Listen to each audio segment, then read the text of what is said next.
Welcome to the Monsters, Myths, and Mayhem podcast. Today's episode, by fan vote, is going to be the Wendigo. I'm Silver. I'm Chaotic. Guess we'll get the show on the road for you. What do you know about the Wendigo? As per usual, it's mostly pop culture reference knowledge. Which is what a lot of people know about it. What do you think a Wendigo looks like? Without looking it up, just off the top of your head. Like a really tall, frail, almost translucent skinned, creepy crawler humanoid thing. That's actually closer than what I thought you were going to, because a lot of people see it as the taller creature with the skull, like the deer skull with the teeth and the antlers. Yeah. That version is actually more of a more common way to see the Wendigo, as that one was mainly kind of brought up via a old TV show or movie made by non-natives. How you kind of described it was the native version. The Wendigo is gaunt to the point of emaciation. It is desiccated skin pulled taut over its bones, with its bones pushing out against its skin. Its complexion the ash gray of death. Its eyes push deep back into its sockets, and lips that are pretty much gone, like it's eating its own lips off. But it primarily looks kind of humanoid, but it just gets taller, really tall and large, but also skinny, which makes it look small and large at the same time. That kind of makes sense. Yeah, like frail and big, like frail and tall, like huge. Yeah, kind of like if people were mixed with giraffes. Oh. That type of big, long, lanky. They give off a eerie odor of decay and decomposition, the smell of death and corruption. We love that. The stench of death. Usually they're above 10 feet tall, but kind of rewind a bit. Go back a little bit about the culture of the Wendigo. What area do you think the Wendigo myth was most pronounced around? It's kind of... Area, Canada. You are partially correct. It follows the people of the Algonquian speaking and culture, and also some of the Ojibwe, Eastern Cree, Salty Ox, West Main Swampy Cree, Nasakapi, and the Innu people, which kind of based around, they're all kind of based around the East Coast forest of Canada, the Great Plain regions of the United States, and the Great Lakes region of the United States, like where we are. Yeah, it doesn't surprise me that we're in Wendigo territory. Like from here and then upwards towards Canada, I know like Wendigos and the word you're not supposed to say are also all around everywhere. Word we're not supposed to say. The skin crawlies. I'm not going to say their full name. Oh, okay. Yeah. But yeah, between those and Wendigos are very fluctuous in between here and Canada. Yeah. I believe those ones and the Wendigos, a lot of people get mixed up. as well? Yeah, often.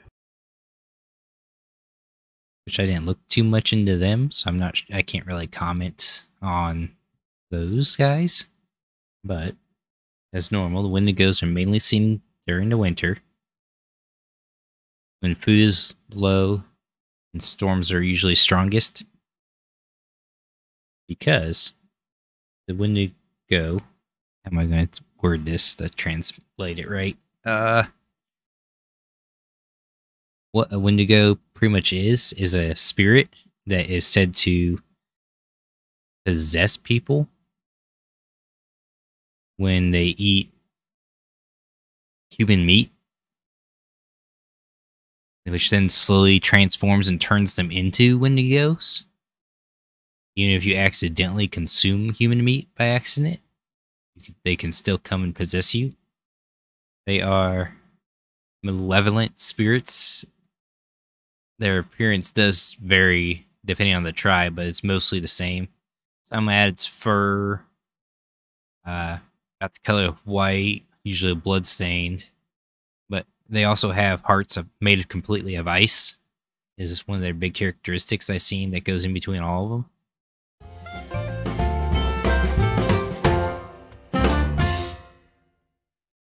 When a wendigo transforms, a person transforms into a wendigo. They gain an insatiable hunger. Every time they eat, they grow in size.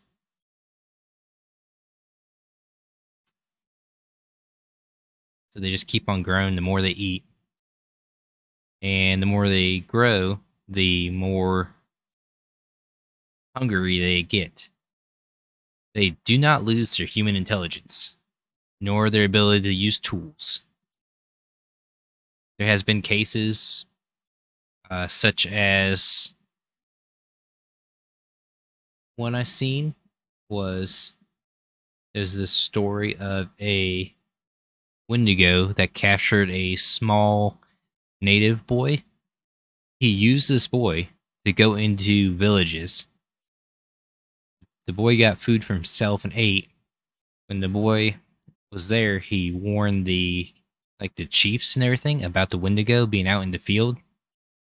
And so they all went out there to hurt the wendigo, and they ended up cutting the wendigo's legs off. Then the wendigo started eating his own legs. Did you just say their own legs? Yes, their own legs after the natives cut his legs off. Oh. Then the chiefs asked the wendigo, "Are your legs any good?" And as the wendigo replied, "Yes, they are full of marrow, as I have been eating lots of natives." Imagine the tea.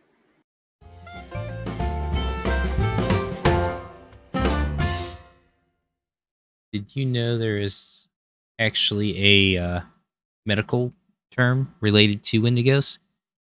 Oh.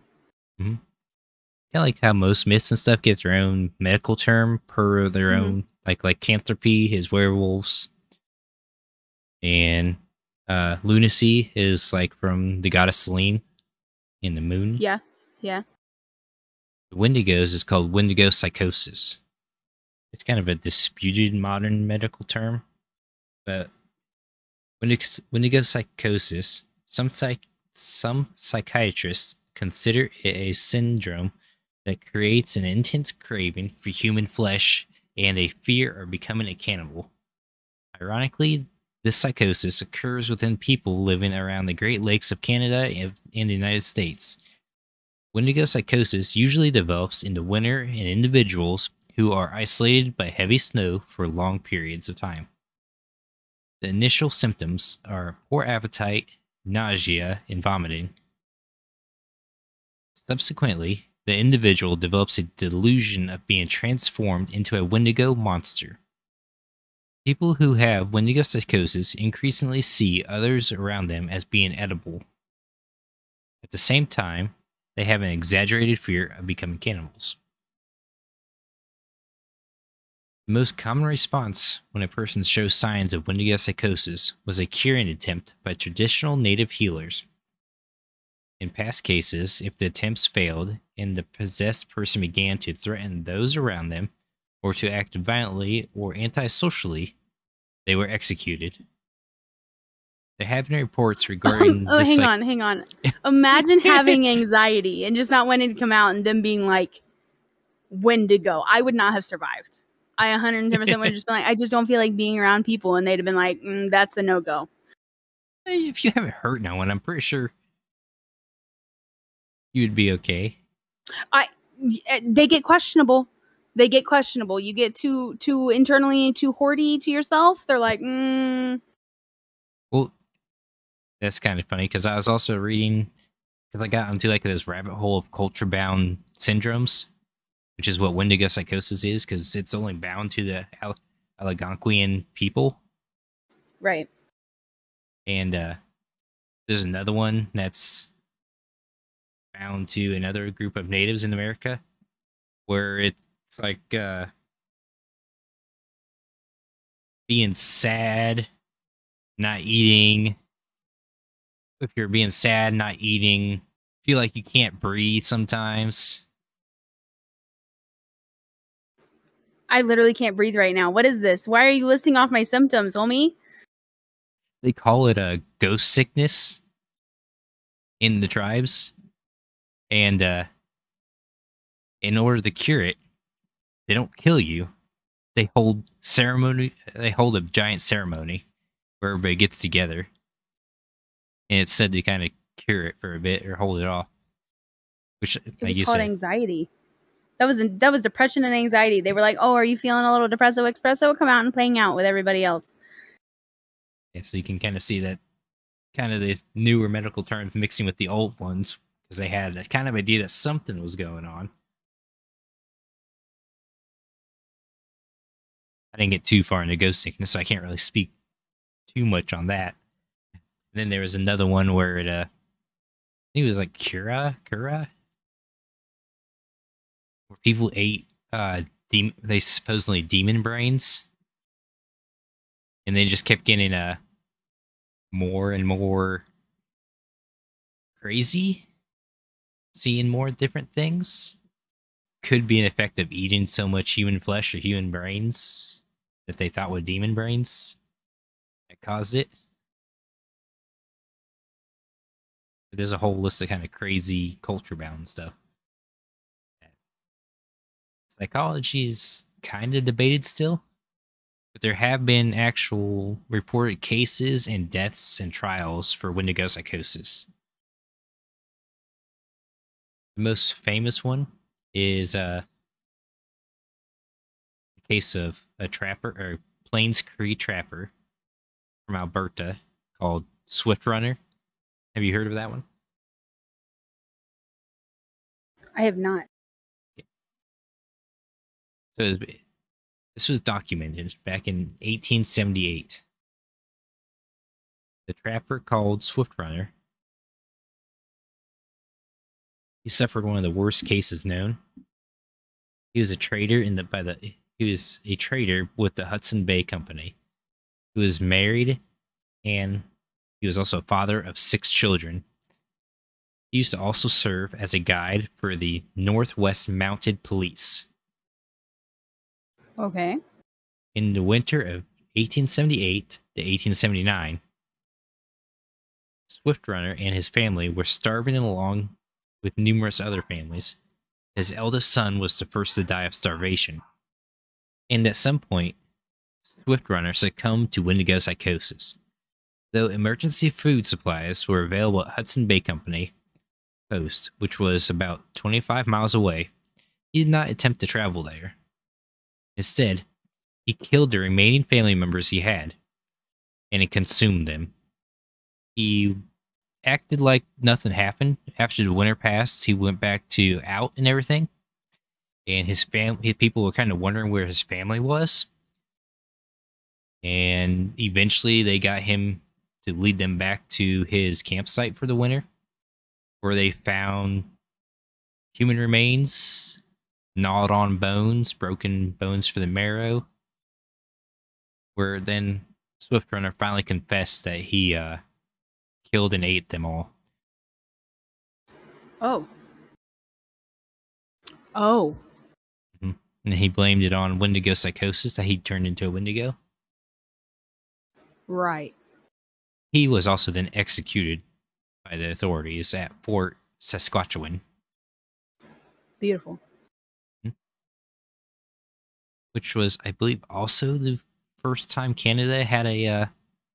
So I believe it was the first time Canada also had a their first execution on record. If I remember right.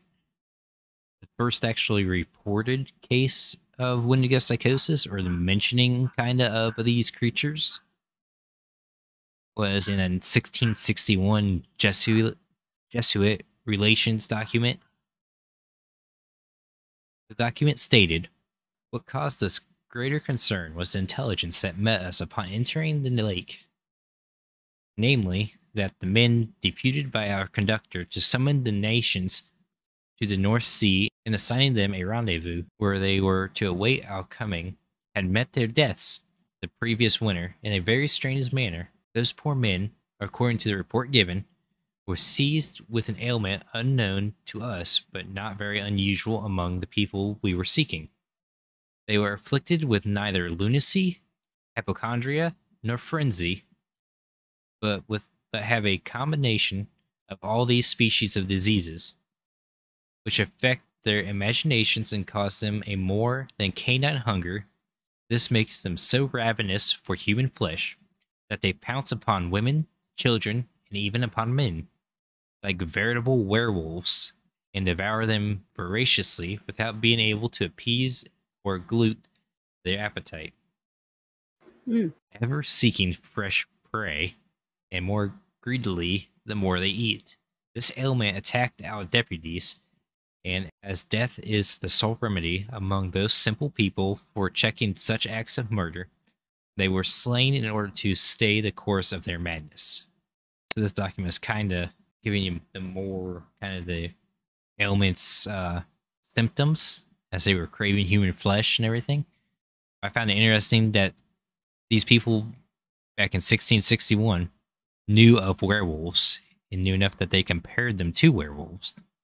And the last little story I got that kind of involves Wendigo was about Wendigo, uh, so-called Wendigo curers or slayers, which was also another court case up in Canada that involved Wendigo psychosis. So this story involves Jack and Joseph Fiddler. Jack was an OG Cree chief, a medicine man known for his powers at defeating Wendigos. Fiddler claimed to have defeated 14 Wendigos during his lifetime. Some of these creatures were said to have been sent by enemy shamans, and others were members of his band who had been taken with the insatiable, incurable desire to eat human flesh. In the latter cases, family members usually asked Fiddler to kill a very sick loved one before they turned Wendigo. Fiddler's brother, Peter Flett, was killed after turning Wendigo when the food ran out on a trading expedition. Hudson Bay Company traders at the Cree and missionaries knew the Wendigo legend, though they often explained it as mental illness or superstition. Regardless, several incidents of people turning Wendigo and eating human flesh are documented in the company's records. In 1907, Fiddler and his brother Joseph were arrested by the Canadian authorities for murder. Jack committed suicide, but Joseph was tried and sentenced to life in prison. He ultimately granted a pardon, but before he got his pardon, 3 days later he died in jail before receiving his news that he was pardoned. Sketchy. So I believe this was kind of because back in the time, from what I understand, there was tribal law, and then there was the Canadian law, and they weren't exactly on even footing with certain things. So in tribal law, what they were doing was correct, but with the Canadian authority, it was not, which is why I believe he got his pardon. I'm not exactly sure if his death was sketchy from other prisoners or guards. That kind of, it doesn't really say, but it does seem sketchy. He died 3 days after receiving his pardon, but before he got his news. But that was kind of The sketchy story. Yeah, for the episode. those were the stories of actual Wendigo psychosis, which we'll go kind of back to the actual monster itself instead of it being the Wendigo psychosis. With a Wendigo being more supernatural and such, I know they are said to have had the ability to control the weather in a localized area. So, like, they see you out roaming around and a sudden snowstorm kicks up. They said a Wendigo might be near. He's trying to hide in the snow to stalk you. They have enhanced senses as well as the ability to hunt in complete darkness. They are immortal with continued consumption of human flesh and their ability to hibernate. A Wendigo can theoretically live forever. They got superhuman strength and speed. Voice mimicry. They can imitate human voice and the sounds of other things in order to try and lure you out. Super regeneration, where when they get injured, they can regenerate really quickly. And then this possession from when they're in their spirit form. Some media and stuff also say, which I believe is more newer stuff kicked up about, that if you get scratched sometimes or bitten by them, you transform into one. But I haven't really seen a lot of that back in the actual notes. That was just mostly in the newer media and video games portray him like that. Even with its super regeneration and its immortality, it does have ways to be killed. Okay. Just like werewolves. Silver can harm it. Okay, so we all kidnap you when they come, right? Okay. Haha, but And it also seems to be weak to fire. Or capture you, use you as your fire. Let's go. This girl is on fire. I think that's more than a mental condition. Oh. That might be homicide. No.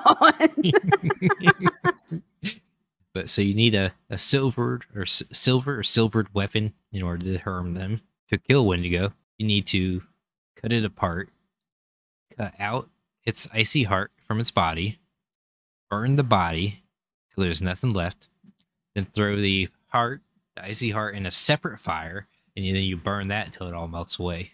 Very detailed. Yes. So one account I seen where it was kind of a cure for Wendigo, or to kill them nicely, was there's this girl and her mother who lived on the edge of the forest because her father was the trapper, and her father never returned. So she was the main trapper. So the girl went out and started trapping and getting all this stuff while her mother did all the cooking and such.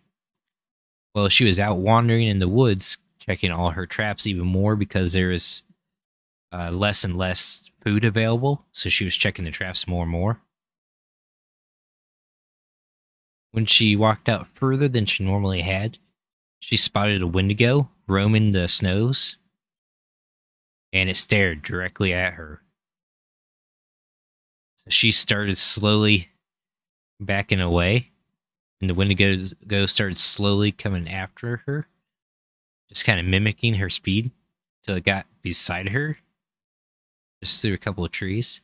And the faster she walked, the faster it walked.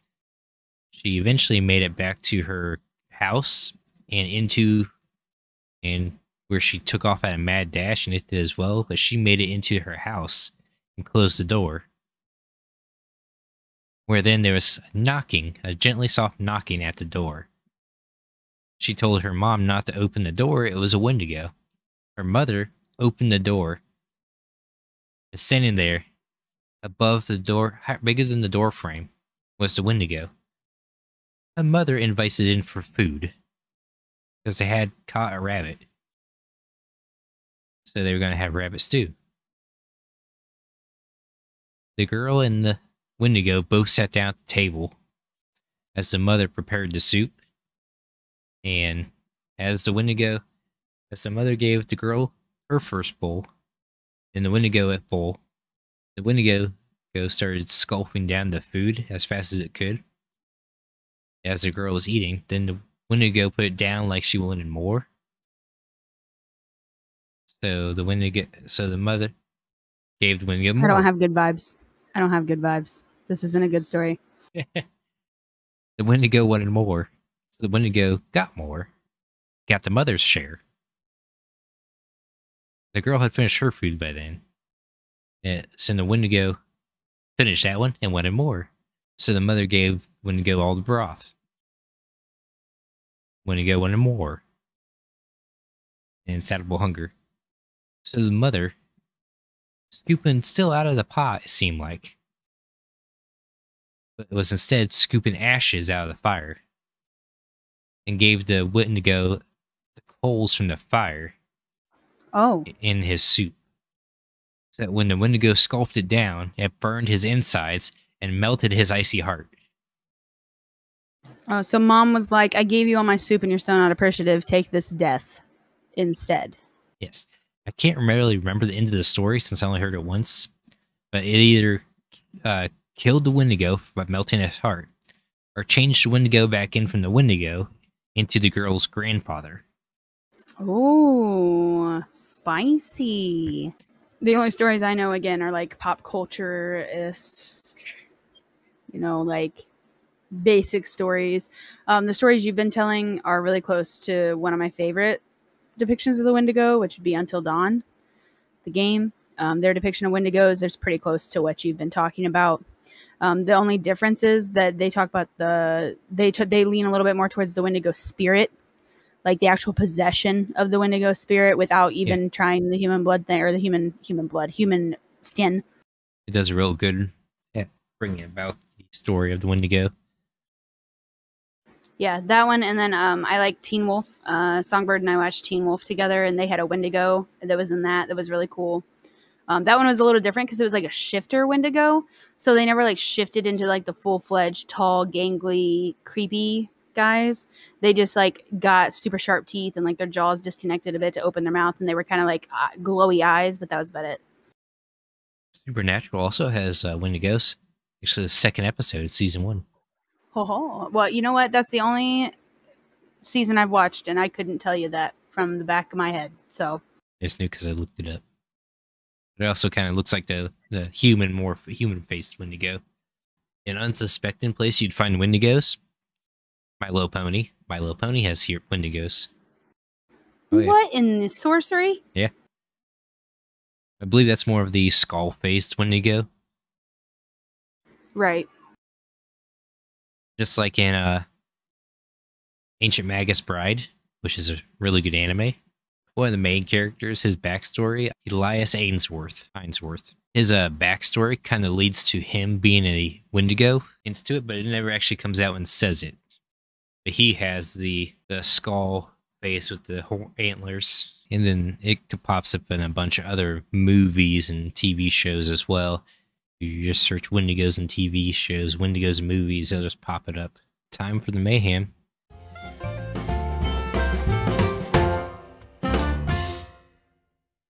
Woohoo! So as for mayhem with the Wendigo, I think it'd be pretty high if it has the ability to possess you without actually eating human flesh. Because eating human flesh seems to be a pretty specific condition in order to become possessed. Yeah, the percentage would be higher. I feel like if its range was more than just the Algonquian people, that it would also increase the range a bit. Pretty much anywhere that's cold. It seems like a more cold weather dwelling spirit. Yeah, it doesn't really need the heat or the cold, so it's not going to like there's It's not going to go where like there's scorching heat because obviously it's got like next to no skin to protect it. It's still pretty much terrorized. It get a bunch of missing people. Since it keeps its human intelligence, I think it'll still be enough to terrorize all the locals without getting caught. Humans aren't really that smart. Humans aren't really smart to begin with, so. Our next discussion on humans and their possible, intelligence on the mayhem scale. Humans are dumb. I do not claim to be one. Okay, but to be fair, like sometimes it seems like the dumber they are, the more scary they are on our scale, if that makes sense. because they don't have That's true. morals. They're just like going ham. Yeah, like the Tarrasque. Mm-hmm. It's just there to eat and kill. It's not there for anything else. Yeah. I mean, like you said, like if it was the spirit Wendigo, I feel like we'd have a lot more to worry about. I feel like it'd be a different, like a bigger mass. We'd have to worry about like Alaska, Canada, some of the northern countries. You would just have to really worry about more fluctuation, I feel like. I don't know. I think that if it was the cannibalism thing, obviously, you know, it's been proven that there are cannibals amongst us, but I don't feel like it would be as often, for sure. Yeah. Plus, they always seem to be solo hunters, so it's not like you got to worry about a pack of them coming around. Yeah, the one in Until Dawn. Spoiler alert for anybody who's not played. Go away. Kills the other one. Like they don't care. They don't get in their way. Period. They're just predatory animals or beasts. They're said to be the ultimate hunters. So yeah. I don't know. I mean, I guess to an extent, yeah, but like for the most part, don't they rely on like sound and movement? Not from what I've read. Well, from what I read, they got actually excellent eyesight and hearing with their Oh, super senses, where they'll stalk you, and if they see you, they'll stalk you around. They'll cause a snowstorm in order to blend in, so that you can't see them coming, or they'll hide in a snowbank or in trees and call out like if you hear a crying baby in the middle of the woods, maybe. oh, so they lure you with some shit. Yeah, because they can mimic things excellently, where you Mm, can't tell the difference. that is also a trait of a crawly boy. The skinny boys never answer a whistle in the woods.